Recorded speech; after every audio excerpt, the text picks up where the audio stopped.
Have you got a box full of Nerf guns next to you as well? Can you see them? I Yeah, tried that's to Google the rubbish. quite funny because mine's just off camera. Yeah, my house looks exactly the same.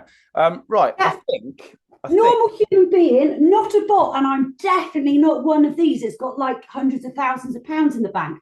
Normal person. yeah, exactly. Right, Normal person. let's start the video. Okay, I'm going to follow your lead. okay, follow my lead. Brilliant, Deborah. What we've done Hello. so far is we've both established that neither of us are very good at making Zoom work because it's for the younger people.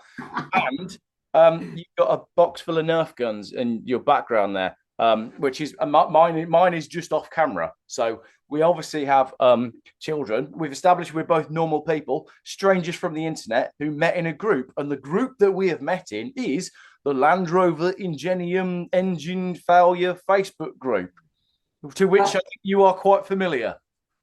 Yeah, I seem to be making a bit of a name for myself on that group, based off of what's happened to me and doing a few Google searches.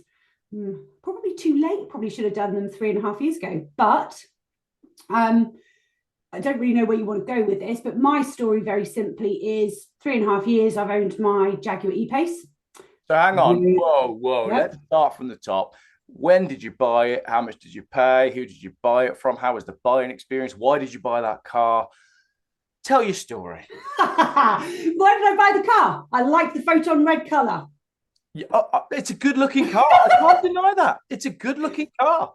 So I purchased it purely on the colour. But anyway, purchased 2021, March 2021. It was a 2000. I've learned how to read engine numbers because we stuck a private plate on it straight away. So I kept saying it's a 2020 plate. No, 2019, end of 2019. Purchased it just 7,000 miles on the clock. Owned by Dick Lovett prior. Owned by Dick Lovett. There's no loving it right now, I can assure you. It was a management car. So the odds are it's going to be the safe, sound, reliable car that we anticipated when we spent just under £30,000 on it. Yeah. People go on about the mileage, low mileage, etc. Be aware. When I purchased my car, Dick Lovett had owned it. They'd had COVID. So it came with very little miles. Car, I did as I was told. I serviced it as and when it was set out for the service schedule management. So it's the 2 litre diesel, yeah. Yeah, that's why we're here. This lovely engine. Just got to clarify. Just clarify, and for me, and I'm going to put my hands up, and I'm not going to be alone. I buy a car to drive it. Okay, you buy a car from a main dealership because you trust them, don't you? I could have gone to a back alley guy and taken my chances. I didn't. I went to a dealership that sell Jaguar Land Rovers. The car drove fine. The car had its first service, car had its second service, 5,000 miles before it went boom. So car was recovered with 37,800 miles on it. Okay, so you've done 30,000 miles on that car. You've serviced it a couple of times, 3 times? Yeah, it had two services. The last service, 5,000 miles before it blew up, and that was in February. And I'm sure that's more services than it needed anyway, isn't it? Based on the service interval. So yeah, service interval was 21,000 miles or every 2 years. So mine's been every 2 years, because that's come before the actual mileage. So well maintained. Why has it gone wrong?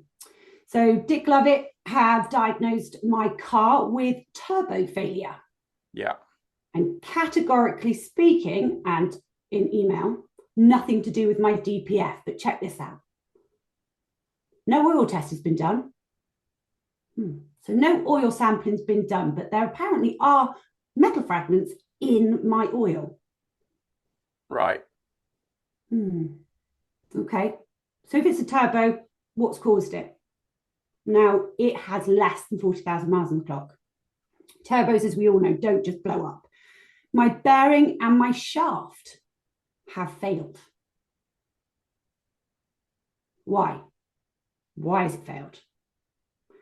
I can't get straight answers for them. So me being me, got a bee in my bonnet and an itch on my bottom. I've gone off. I've spoken to Jaguar Land Rover independents across the country. Yep. You've got an itch in your bottom because your shaft has failed, and you need to go and you need to go back and see Dick Lovett. Good. I'm glad this is a great video, isn't it? Yeah, this is cracking. I only make serious car videos. Anyway, your shaft has failed, your bottom's itching, and Dick doesn't love it. Carry on. My trail's gone. My trail's gone. Anyway, long and the short of it is turbos don't just fail. No. Not with this mileage. So, okay, box ticked. Oil dilution, oil contamination. Now, that's a really big thing with these engines. Yeah. And I get people saying the turbo isn't part of the engine. No, it's one of the huge parts of what make the engine in the car run. So those comments are slightly frustrating.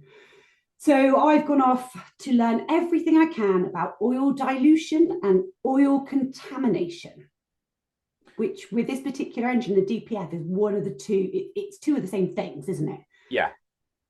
There's no sugarcoating it. If the oil is contaminated, the oil is generally diluted or a mixture of both. Correct me if I'm wrong. So I have, with my car, it's a Dick Lovett, where I'm sure he's loving the Photon red, orange car sat in amongst all of the other cars. What were the symptoms that you had then? So it just went boom, stopped working? There weren't any. So none at all. No warning lights, no overheating, no. Goes. Yeah. So I had, thankfully, when it took place, I had made a very last minute plan to go and have a coffee with my friend, not to the local supermarket, because you don't drive these cars to the supermarkets, okay? These are like 50, 60, 70 miles. You don't drive them to the supermarket. But I'd arranged to meet a mate for a coffee before we were due to fly away on the Thursday for a month doing a road tour across Route 66 through America. Now, thank God I made that coffee plan, because it would have been catastrophic to my family if it happened 5:30 that Thursday morning. Yeah. Knock-on effects would have been disastrous. So I go off for my coffee, have my coffee. I'm driving home, doing above 60 miles an hour. I'm on a bypass, which is right. I was going to do the video there, but internet might have been a bit rubbish because it's literally just over there. Right. No warning. Got my foot on the accelerator, doing just above 60 miles an hour. Oh, must have taken my foot off the accelerator. No. And the car is reducing speed, 11, 14 miles an hour. If there had been traffic behind me, and it did happen that fast, it would have been a crash. There's no questions here as to the situation. I got lucky that it was after 7 p.m. Yeah. It went from 60 plus to 11, 14 miles per hour. So I'm looking, thinking, what the hell? Then it flashes up very quickly, restricted mode. Like it's just wording. There was no actual lights. Right. Like, okay, great. With that, there was a huge thud from my engine, followed by smoke from everywhere. You can imagine my reaction, like, oh my, bleep, bleep, bleep, bleep, bleep. What do I do? Thankfully, it's seconds from my house. So I get it home and think, now what? What's happened? I've had turbos blow on me before in older cars. It's gone into limp mode and I've limped it home safely. Yeah. Didn't scare me. This scared me. This was not acceptable in any way, shape, form, or fashion. So thankfully, we've got a lovely guy who I now know is part of the group, but I'm not going to put his name out there, who is a Jaguar Land Rover specialist, again, 2 minutes from my house, to say, help, what's happened? Can I get it recovered to you? He said, no, thank you. We don't want it. Right. They're a ball ache, okay? They're a small independent in the middle of the village. There's only so many cars they can take that are going to sit there for months or even a year. In some of these cases, it's going on for longer than 18 months. Yeah. So I totally get his position. So I followed every step he told me. Get it recovered to the dealership. Tick that box, done. Left it with the dealership, and they were brilliant from the off. and said, we can't look at it for a couple of weeks. We're backlogged. Fine. I'm off to America for a month. Do what you need to do. Contact me via email. Left it with them. Get back from America. Oh, the initial conversation with Dick Lovett. From their experience, we expect a 60 to 80% goodwill contribution made, and we'll put it to Jaguar, and then we'll put it over to you. Okay. Right. So off the bat, 60 to 80%. We're thinking, can't be that expensive to fix it. It's a brand new car. Plus a 60 to 80%, you know, if it's 1,500 quid, we'll pay it. We don't want to, but we'll pay it. Yeah, it's a 40,000 mile car that you've bought from a dealer. Why would you think that there was going to be a problem at this stage? And that's exactly it. And you know, everyone screams about, you should have taken warranty and you should have done this. No, hang on a second.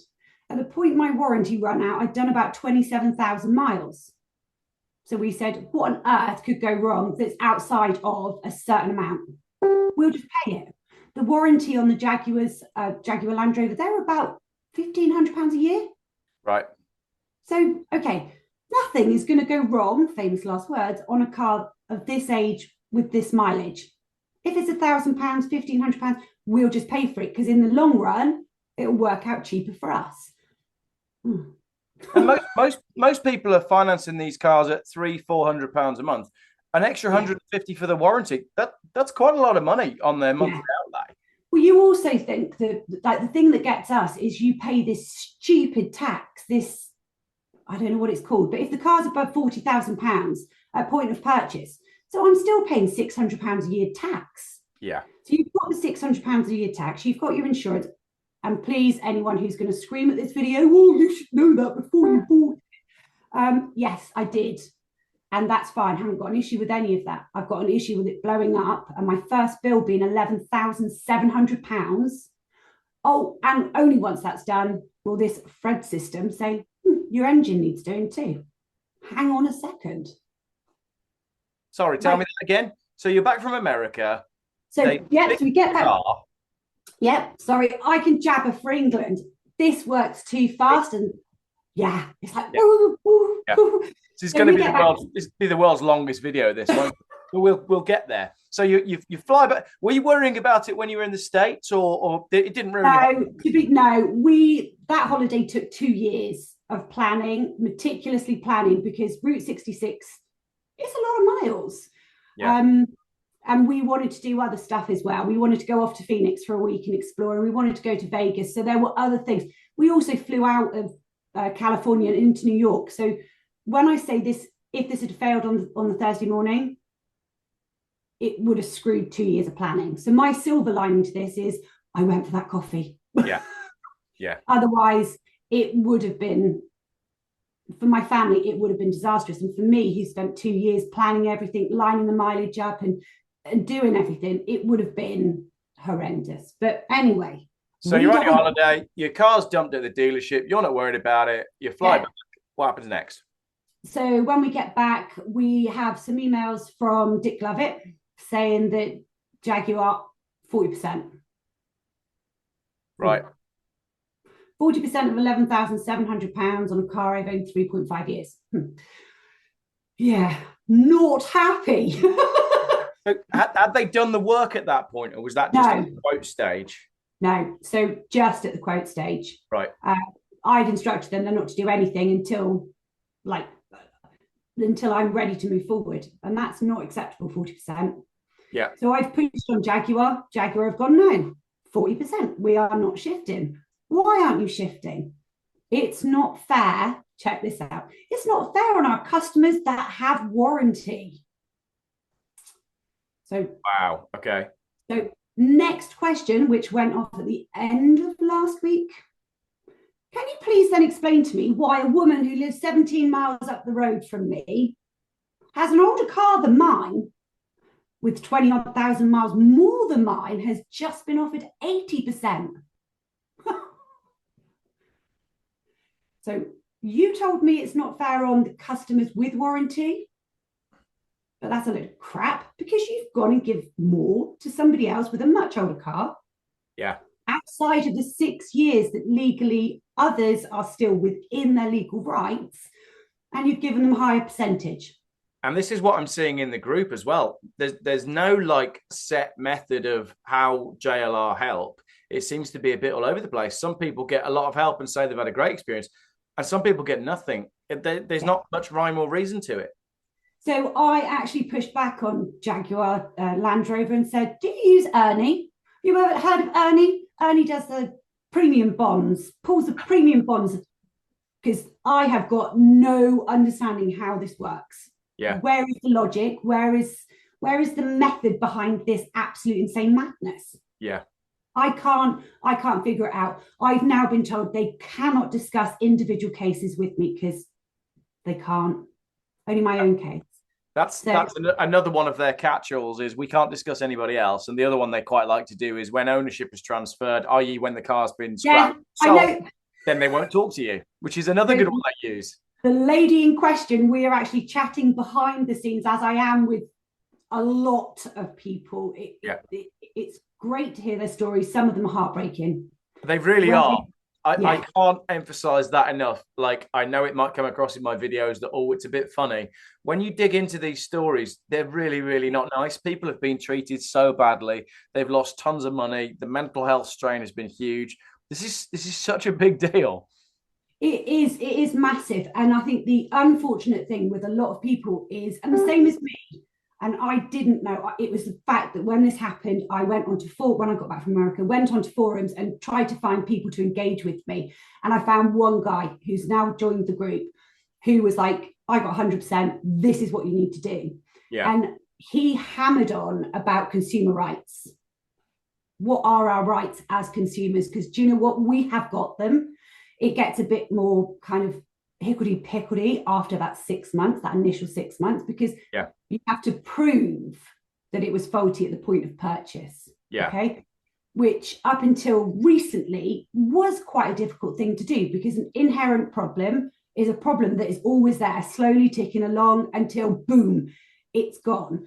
And I think Jaguar Land Rover have preyed on consumers in the hope that it would pass 6 years, knowing damn well from the tests they've carried out, none of their engines can get past 9,000 miles before the percentage of oil dilution is higher than it should be to maintain the standard of the engine's life expectancy and turbos and blah, blah, blah, blah, blah. So at the moment, it's trying to help consumers understand what are their rights and how do they do this. My car is it's doing what it's doing. I fought with the motor ombudsman against JLR at the start, and the motor ombudsman said to me, JLR have met their obligations. Does that mean JLR have met with us behind the scenes? Because that's what they tend to do. So, but the side note was you need to pursue this with the dealership. Now, I had been legally advised exactly the same. Initially, I was a bit like, that's not fair. The dealership have been really good. You know, everything I've asked for throughout this process, they've been on it. They've provided stuff to me. Until last night when I find out that my car doesn't have a Garrett turbo. Check this out. I was told by the dealership in writing when I asked, what turbo do I have? Because I wanted to go off and contact the manufacturer.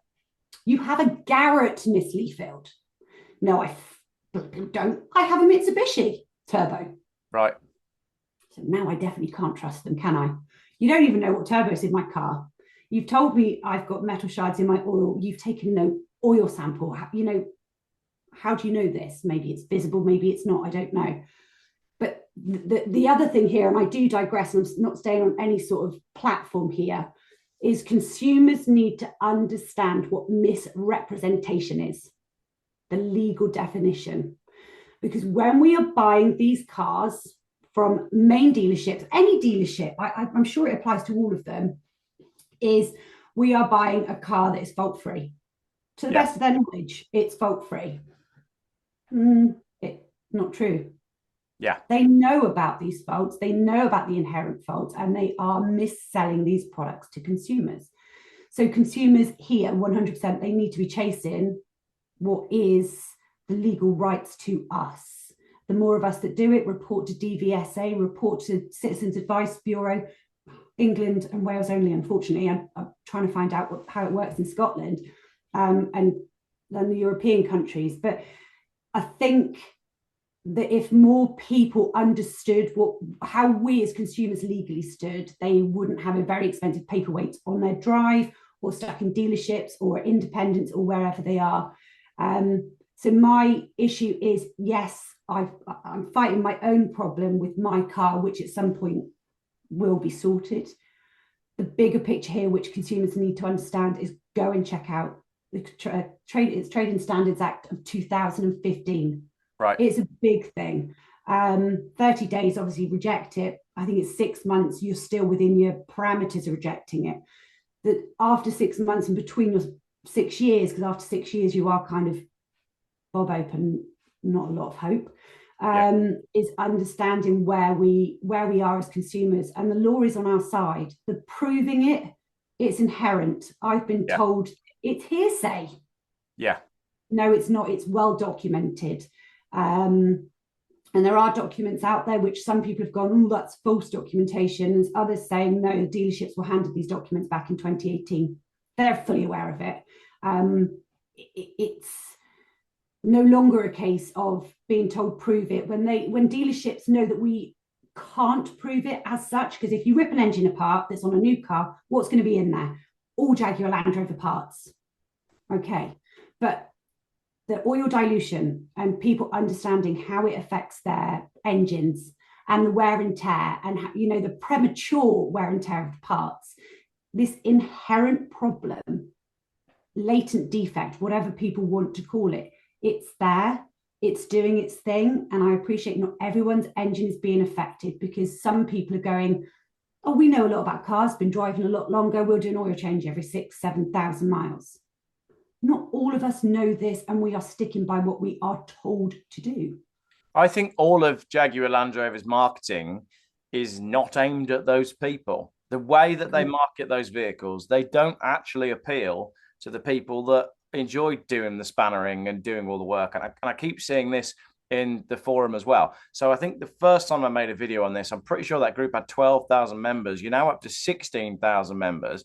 So again, the numbers are huge. They know that they've built this engine that's got these problems. They know that the components fail. And most people in the comments are saying that even when the engine has been fixed and replaced, it can still fail. And there's a number of people in the group that are on their second or third engine in a car that's less than 6 years old. So there's clearly an issue with the manufacturing, which means they cannot just turn around and say, oh, it's the customer's fault for doing X, Y, Z. They know about this. They know that the brand new cars on the forecourt have this problem, and they know full well that the secondhand approved used cars on the forecourt are likely to have the problem. And with some vehicles, I'm fairly confident they've got stuff on the forecourt where they know it's already broken. It seems to be a whole part of their modus operandi.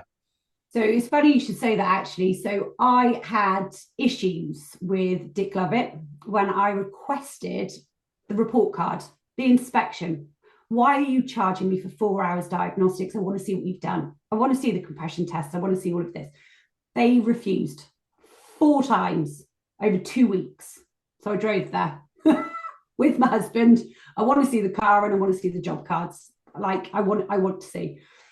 As we walked out to go and inspect my car, I wanted to ascertain that they had taken the turbo out, that they'd done stuff. We've walked straight past because we're like, oh, that's not my car. But there were 2 photon red cars. There was the first one and 2 cars up, mine. But this one, same year as mine, 5,000 less miles than mine. So alarm bells like, hang on a sec, just sold for £25,000. So Matt and I made mental note of that's probably already been broken and has a new engine already. Walked up to mine, but couldn't help but look back and think, I wonder how you sold that. Now, I can speculate, because that's all I can do is speculate. There may not be anything wrong with that car, but it was exact same color, the exact same, the checkered flag, is that the model part of the, whatever it is. Yeah.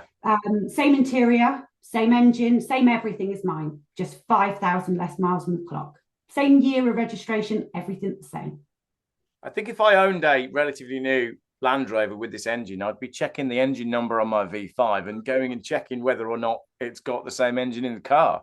So that's something I just researched actually. Can consumers check logbook against new engine number? And that is something that I haven't yet highlighted to the group, because some mornings I'm on this at 3 o'clock in the morning and I'm still doing it 10, 11 o'clock at night. There are so many avenues to go down. And I think this is another reason why a lot of consumers go, I'm done. I just want rid of it. They're selling it for £4,000 because the headache that it causes. Now, I told Dick Lovett and Jaguar right from the start in my initial conversations, and to a lot of mechanics who I'm still getting calls from saying, Deb, did you know? I told them all, which makes everyone laugh. I am a desperate housewife. The weather outside means I can't go paddleboarding, I can't go hiking, and I'm not out on my push bike. What else am I going to do this winter? You're going to annoy Dick Lovett. I'm going to shake every wasp's nest I can find until I get heard. People are battering me down on the group. Well, guess what, guys? You're on the wrong group. If you've got negative things to say about us that are whinging, the door's that way. Just walk. People have to know their rights. People have to know there's a group behind them. I get messages every day. One this morning, one woman is on her 3rd engine.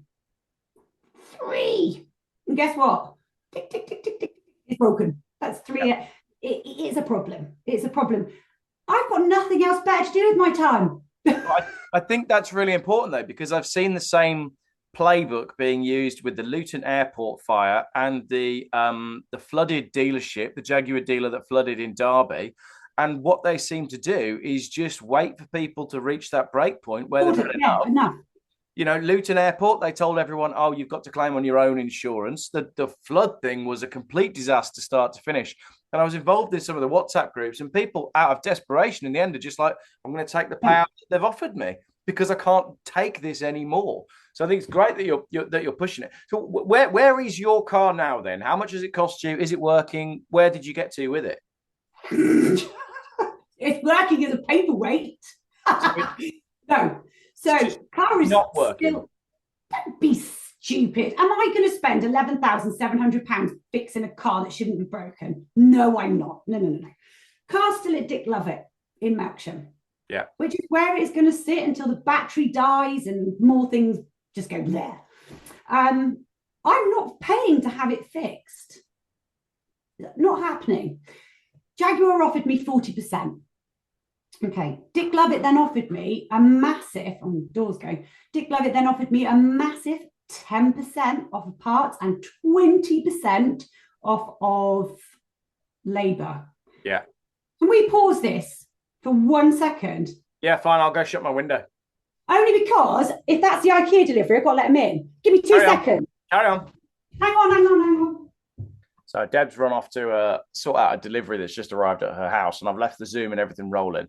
Whilst I've left everything rolling, I'm actually looking at my emails, and I've got an email from a gentleman who's ordered a brand new Defender, only to be told that it's gone into quarantine because of problems with a coolant pipe. So this is a brand new car, and they are now waiting for instructions from Jaguar Land Rover head office to work out what to do with these vehicles that have just been built, but are quite clearly faulty already. £70,000, that car. Was supposed to be delivered this week, and he's just been told that they don't know when he's going to get it because they don't know when the vehicle's going to come out of quarantine. I've just emailed him back and said, are you on eBay looking for Land Cruisers yet? So, yeah, we shall see. Right, I wonder if Deb's had her mattress arrive yet. Where's your car, Deb? I mean, I know your mattress isn't here, but where's your car?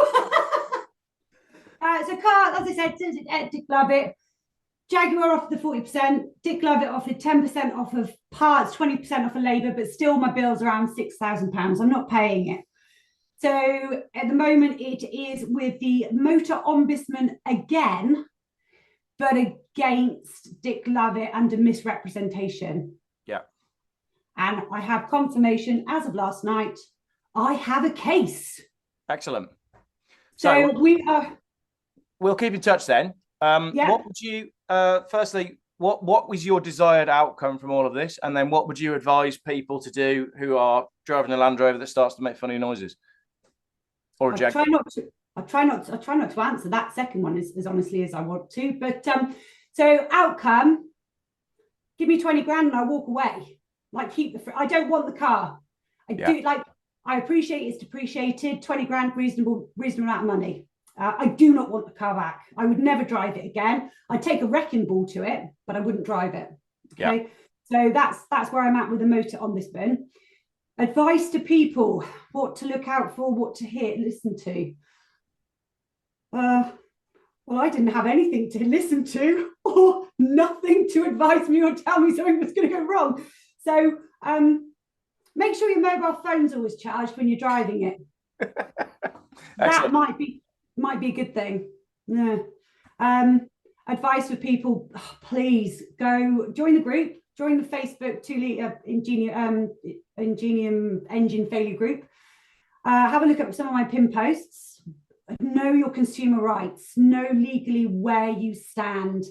Find the fight and fight it, because if we can all fight together, the more of us doing it. Well, I don't know what the thing is about paving a path and one person can't do it, but everyone together can pave it pretty well. And I think that's my advice is nobody deserves to be in a situation of financial loss. Nobody deserves to be in a situation of the stress and the duress that actually this is putting on people. A lady I spoke to last night left stranded from 7 p.m. till 4 a.m. with her children in pushchairs on a roundabout with the AA. Kidding. So tell her to get in touch with me as well, because that's shocking. Yeah, I will. So it's follow the process I put online. I'm trying to collate it all and make it more tidy as I go through all of this, but it is Trade and Standards Act. Go and check it out. Phone the Citizens Advice Bureau. Email DVSA. Email your bloody MP, because I've emailed the House of Lords. Like, I'm that sick of this. Like, somebody has to somewhere go, oh yeah, there's a problem. But Citizens Advice Bureau, certainly every single case they get that's motor related goes to Trade and Standards, because Trade and Standards no longer deals with the general public. Yeah. So point of call, just log it with them. The more that goes in, the numbers are going to go up, and somebody's going to go, hold on a second. What's this all about? We've got a problem with this company. Yeah. Absolutely. So I think, it's stressful. It's long. It's a fight that some people, and one of the ladies is going to reach out to you, 18 months, 2 years. Like, it's hard going. And people are paying the finance agreement with the car broken on the drive. Right. So with finance, just quickly, because I know you've got to go, with the finance, people need to understand how the finance works. The finance company owns that bloody car. Yeah. Don't take no for an answer. If the finance company go, no, but it's broken, we can't reject it. It's your car. Hang on a second, you own it. I've got one lady who said, I've stopped paying. I've just stopped paying. It's their car, it's broke, I'm not paying. All very well and good, but that could affect her credit rating, her credit score, right? Because she's missed payments, etc. The financial ombudsman on a lot, and go away and Google financial ombudsman JLR complaints. The financial ombudsman has loads of documents on a Google search. The financial ombudsman is 100% behind the consumers, fighting every time against the finance companies and ruling in favour for the consumer. So people with finance, you are much better protected than idiots like me who saved up the money and went and traded my car in and paid the rest on transfer. But your finance company, don't take no for an answer. Yeah. Because you don't have to. They own that car until that final payment is made, and then it's yours. It's transferred, or however it works, it's over to you. Yeah. For as long as you're on finance, you have got a good element of protection, and the financial ombudsman is there to support people. Last 1 minute. What car would you buy instead now? Horse and cart. We're going to be. Although I got rid of the horses last year because one kept bolting. It was just too fast. Yeah. What car would I buy next? I would probably go for your Volvo. It's not for sale. Honestly, I bought one yesterday. Same owner from new. The guy had it as a company car. and his wife had given up driving, so he only needed one car. Went round their house. I bought it blind off of Facebook. I just thought I got a good feeling about this. Went round their house. His wife made me a cup of tea, did all the paperwork. He's had it since new. Everything's perfect. 1,500 quid, job done. 50 miles to the gallon. Beautiful. Comfortable. Hey, seats. Lovely car. I could get, what, 8 of those for my turbocharged to have my turbo replaced. That's 11,700 quid. I could get about 8. There I you haven't go. got to drive that big. But there we have an answer to your question. Don't buy a Jaguar or a Land Rover, buy 8 Volvos, because then you've got 7 spare ones. Yeah. We can rent them out to everyone in the group. Can you imagine? Oh, that would be quite cool. But no, for anyone wanting to buy a Land Rover Jaguar, fill your boots, but be warned. Oh, this free HD meeting has ended. Thank you for choosing Zoom. Well, I guess that was a conclusion from Deb. My Zoom shut off because I refused to pay for the extended version. Thank you very much, everybody, for watching. We will be hearing from Deb again. She's obviously got a lot to say about this and she's managing the group. So keep an eye out for more videos on this subject. And I know for those of you in the comments saying, Geoff, stop going after Jaguar Land Rover. It's not just Jaguar Land Rover. I know that the Toyota Yaris GR has got problems with piston rings. I know that there's recalls from Jeep, something like 127,000 cars. I know it's not just Jaguar Land Rover, but I think their marketing just really annoys me. So it's just fun to expose what's really going on, because it's just substandard cars with a massive marketing budget. And that's how I feel about it. Post up your answers in the comments. Let me know what you think. If you're suffering with your Ingenium engine, the link for the group is in the description and the pinned comment. And right, I'm going to go check in with Deb because that just cut off and that was hilarious. Thank you very much for watching.